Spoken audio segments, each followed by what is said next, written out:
We are moving right along to citizens' participation.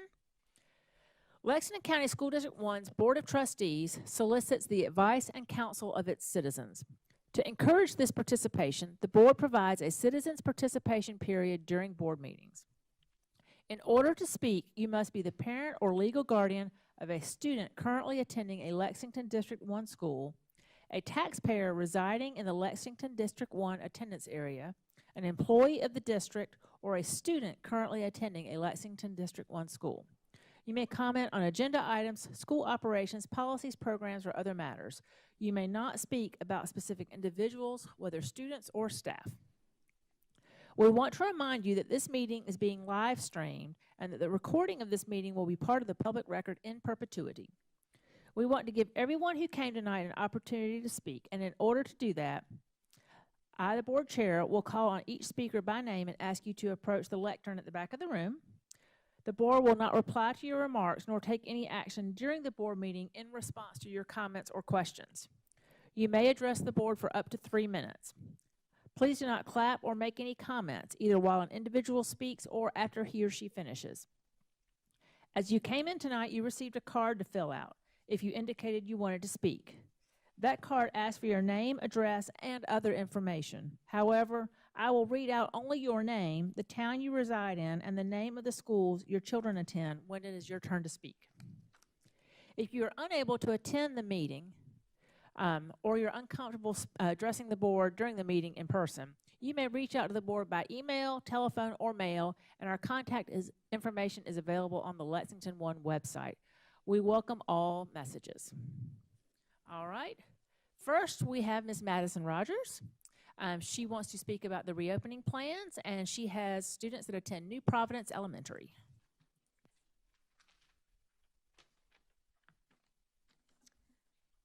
All right, good evening. I appreciate your attention. I am here representing a great number of parents in order to continue to hold your feet to the fire when it comes to any overreach of authority that may be taken when it comes to our children and our rights as parents to make health decisions for them.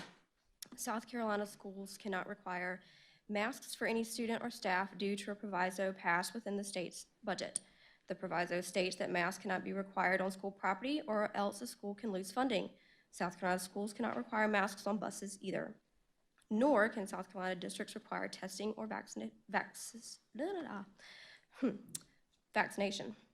Please update the Lexington One website and your reopening plans. I'm encouraging you as representatives of this district to refrain from being sneaky and trying to implement this disgusting tactic once again on our developing children. You do not want a war, and we as parents do not want to fight one, but we will if it becomes necessary. Not only that, but you will begin to see a decline in enrollment if we are pushed to our limits again. I encourage you to cease and desist with the vaccination propaganda and bullying and keep any pop-up clinics away from our school sites. If a parent wants that for their child, they know good and where to go. Mr. Little, I think you would be wise to encourage our teachers and coaches to steer clear of bullying and segregation tactics in the classroom and on the fields.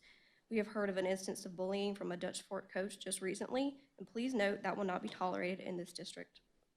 We've all seen the video of Molly Spearman encouraging our state teachers and coaches to do just this, bully and peer pressure students to take this experimental drug. If you've not seen the video I'm referencing, I'm happy to email it. The fact that our state superintendent is telling our educators to bully students is criminal, and here's hoping she won't be around much longer. On another note, the issue of CRT and SEL within our schools' curriculums, just don't.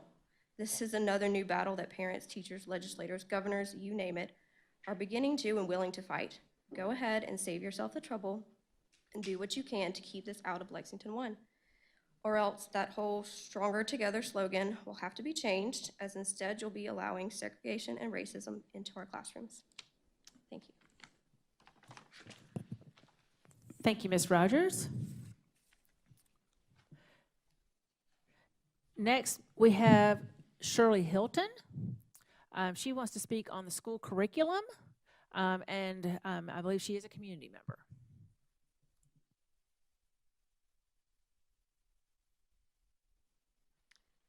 We appreciate the opportunity to be here at the board meeting tonight. I'm Shirley Hilton, my husband Greg. We are the grandparents of a 3-year-old. And We are very invested in her life. We are very concerned about some of the things that we hear about education these days, as I'm sure a lot of people are. And we are here mainly to learn more about the curriculum for our district, hoping that the conservative values that we embrace will be embraced by our board and by our teachers and by the administration of our schools. We continue to hear some concerning things from some of our schools already, from the parents there, about what the children are being taught, how they're being taught, and the information that's being shared with them. We are not conspiracy theorists, we are not, but we are concerned grandparents and want our granddaughter to have the opportunity to have a very value-based curriculum, but also mainly to get a good education. You know, we feel like the values need really to be taught in the home, not in our schools. And we feel like parents need to be responsible in doing that, and grandparents, which is what we're trying to do. And we realize that the board has a difficult job to do, as do our school administrators, but we just hope that what we see at the board meetings and in our schools is conducive to learning and good learning. I thank you. Thank you, Mrs. Hilton. I think we have one more card.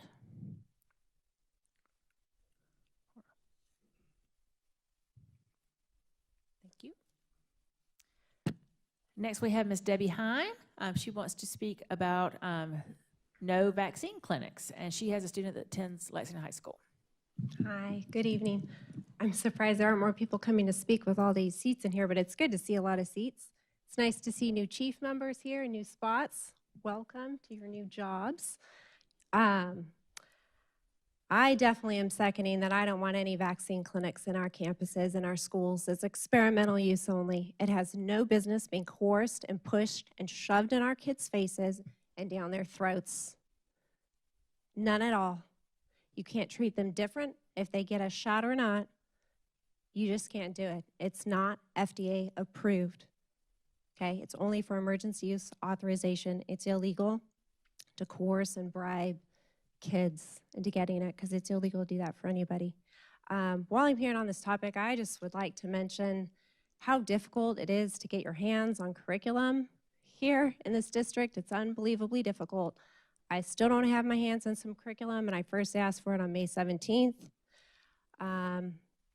Keep getting the runaround all the way up to the board, all the way, but it's not going to end. It's not over. Another thing I'd like to talk about is our district's relationship with the Leadership Academy. I know this goes back to years, at least early 2017 minimum. That's at least when we started paying them good money. If you're not sure what that is and you're watching this, I really recommend you look up the Leadership Academy. It's based out of New York City. Look up the 27-minute documentary that was partly filmed on our campuses. It's crazy. Look up the hour-long webinar that Dr. Little did back in March of this year. It's all on their website. That's your critical race theory in this school, and it's being brought in through our administrators.